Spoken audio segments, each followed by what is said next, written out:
মানসিক যন্ত্ৰণাতকৈ ডাঙৰ যন্ত্ৰণা একোৱেই হ'ব নোৱাৰে। এই যন্ত্ৰণাই মাথো মনটোক নহয় মগজু নষ্ট কৰি দিয়ে। এজন ব্যক্তি যেতিয়া মানসিকভাৱে ভাঙি পৰে তেতিয়া তেওঁ সঠিক সিদ্ধান্তও ল'ব নোৱাৰে। এই পৃথিৱীখন এনেকুৱাই, গুৰুত্ব দিলে অৱহেলা কৰিব আৰু গুৰুত্ব নিদিলে ক'ব স্বাৰ্থপৰ। তৰ্ক যদি কৰিবই লাগে তেন্তে জ্ঞানীৰ লগত কৰা, জিকিব নোৱাৰিলেও কিবা এটা শিকিব পাৰিবা। মূৰ্খৰ লগত তৰ্ক কৰাৰ অৰ্থ হ'ল নিজকে মূৰ্খ হিচাপে গঢ়ি তোলা।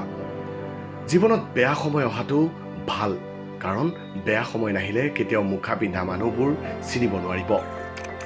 কাৰোবাক লৈ সমালোচনা কৰাটো যিমান সহজ, তেওঁৰ ঠাইত থিয় হৈ তেওঁৰ পৰিস্থিতি বুজি পোৱাটো সিমানেই কঠিন।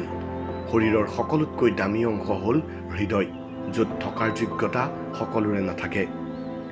জ্ঞানীক ভুল ধৰিলে আপুনি হ'ব তেওঁৰ বন্ধু, আৰু মূৰ্খক ভুল ধৰিলে আপুনি হ'ব তেওঁৰ শত্ৰু। উশাহ হেৰুৱালে দেহৰ মৃত্যু হয়, আৰু বিশ্বাস হেৰুৱালে মনৰ মৃত্যু হয়। সুখৰ সৈতে টকাৰ একো সম্পৰ্ক নাই, টকাই মাথো চাহিদা পূৰণ কৰে। সমস্ত সুখ যদি টকা দি পোৱা গ'লহেঁতেন তেনেহ'লে ভালপোৱাও দোকানত বিক্ৰী হ'লহেঁতেন।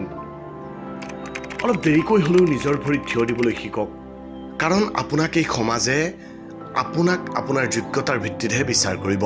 ধৈৰ্য ধৰক, আজি আপোনাক যিসকলে অৱহেলা কৰিছে সেইসকলেই এদিন আপোনাকেই সকলোতকৈ বেছি প্ৰয়োজনীয় বুলি ভাবিব। অৱহেলাই তেতিয়া কাঁইটৰ দৰে শৰীৰত পিন্ধে যেতিয়া সেইটো কাষৰ মানুহবোৰে কৰে। জীৱনত টকা উপাৰ্জন কৰক, চাব আমাৰ সমাজে আপোনাক বহুত সন্মান দিব। মানুহ কিমান স্বাৰ্থপৰ চাওকচোন। দান কৰাৰ সময়ত ভাবে ভগৱান সকলোতে বিৰাজমান, কিন্তু চুৰ কৰাৰ সময়ত পাহৰি যায়। প্ৰেম কৰাৰ সময়ত ভাবে গোটেই পৃথিৱীখন ভগৱানে বনাইছে, কিন্তু কাজিয়া কৰাৰ সময়ত পাহৰি যায়।